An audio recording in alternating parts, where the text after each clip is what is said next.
வளர்ந்தரு குறிஞ்சியில் காதலை உணர்ந்தவர் தேனுமில் முல்லை மருதம் நெய்தலை தீர ஆய்ந்து நல் இல்லறம் வகுத்தவர் காந்தரு பொருளையும் கலனியும் கண்டவர் கடலின் பரப்பையும் கடந்தையில் சென்றவர் ஏன் தம்பி தெரியுமா இவர்கள் தமிழர். Nochmal, wir machen Politik für die Menschen in diesem Land und die anderen machen Politik gegen die Interessen unseres Landes und das unterscheidet uns ganz deutlich.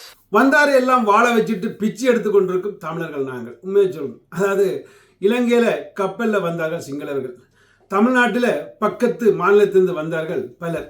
ஆனால் எல்லாரையும் வாழ வச்சுட்டு நாங்கள் எல்லாரும் நாடோடியதாக தெரிகின்றோம். அதை விட உள்ளூருக்குள்ள ஒரு ஆட்சியை பிடிக்கலாம கிடக்கு. எங்களுக்குன்ற ஒரு சொந்த நாடும் இல்லை. தமிழர்களுக்கு வீரம் இருக்கு, அது இருக்கு, இருக்கு, வரலாறு இருக்கு, எல்லாம் இருக்கு. ஆனால் ஒற்றுமை எங்கேயோ இல்லையோ இப்போ என்றுதான் எனக்கு என்ன தோன்றுகிறது. அதாவது இன்றைக்கு நான் சொல்ல போகிற விடயம் நாம் தமிழர் கட்சி. அதாவது நாம் தமிழர் கட்சி உங்களுக்கே தெரியும், சீமான் அவர்கள் இப்போ கொஞ்சம் கடுமையான பேச்சுகளை பேசுகிறத நாங்கள் கவனிக்கக்கூடியதாக இருக்குது. ஸோ அதாவது இதில் தோத்து விட்டேன் என்ற ஒரு கவலையில் இப்படியான வார்த்தை பிரயோகங்களை பயன்படுத்துகிறாரா என்று ஒரு கேள்வியும் என்னட்ட இருக்குது.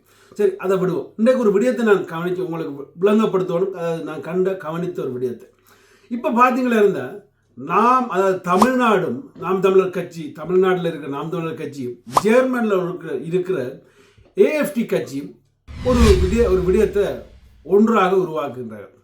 அதாவது அந்த ஏஎஃப்டி கட்சி ஒரு வெளிநாட்டுக்காரருக்கு எதிரான ஒரு கட்சி.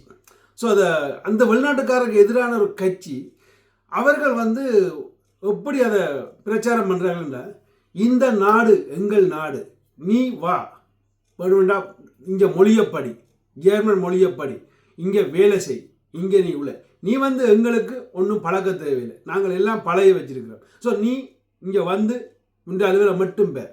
அதாவது அங்கே வெளிநாட்டுக்காரரை எவ்வளவு குறைக்கலுமோ அவ்வளவுக்கு குறைக்கிறதுக்கு பிரச்சாரங்கள் நடந்து கொண்டிருக்குது. ஸோ அதனால் இப்போ அந்த ஏஎஃப்டி கட்சிக்கு அமோக வளர்ச்சி. அதாவது ஏஎஃப்டி கட்சியின் வளர்ச்சியை பார்த்தீங்கன்னா, அதாவது நிச்சயமாக அடுத்த முறை வெற்றி பெறுறதில் வாய்ப்பு 100% இருக்கின்றது. பலற்ற கருத்துக்களும் அதை விட நீங்கள் பார்க்கவே தெரிஞ்சு கொள்ளக்கூடியவர்கள். ஜெர்மனில் உள்ள தமிழாக்கள் இதை பற்றியான கருத்துக்களை பதிவிடுங்கள்.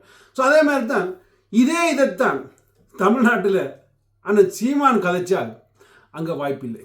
ஏன்னா அங்கே ஒருபோதும் அந்த ஒற்றுமை இல்லையோ அல்லாட்டி அதிகபட்சம் பிற மாநிலத்தார் அங்கே வாழ்கிறாங்களோ எனக்கு தெரியாது.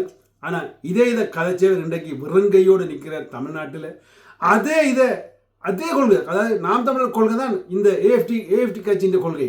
அதே கொள்கையை கதைக்கிற ஜெர்மன் நாடு இன்றைக்கு ஒற்றுமையாக அந்த பெண்ணுக்கு பின்னால் நிற்கின்றார்கள். எல்லாரும் வெளிநாட்டுக்காரர்கள் எப்படியாவது நாங்கள் வெளியேற்றி ஆகும் என்ற ஒரு முடிவோடு நிற்கின்றார்கள். அங்கே இனி வாய்ப்புன்றது இல்லை. அதாவது சிம்பிளாக சொல்லப்போனால் அவர்கள் எல்லாரும் வெளியேற்றுறது இந்த கட்சியின் நோக்கம். அந்த கட்சி தான் இனி வெல்லப்போகுதுன்றதில் மாற்று கருத்தும் இல்லை, அதுதான் உண்மை. ஆனால் இங்கே அப்படி இல்லை. ஸோ இதுலேருந்து நாங்கள் அறிஞ்சு கொள்ள வேணும், எங்கள் ஒற்றுமை எப்படி இருக்கின்றதை உங்களோட கருத்தில் பதிவிடுங்கள். நாங்கள் உண்மையாக சீமான் கெட்டவராக இருக்கலாம், ஆனால் எங்களுக்கு ஒற்றுமை அங்கே இருக்குன்றது பார்க்கல, அங்கே இல்லைன்றது திட்டத்தெளிவாக எனக்கு புரிகின்றது. உங்களோட கருத்துக்களை மறக்காமல் எழுதுங்க. கொரோனாக்காக நான் சொல்கிறேன்.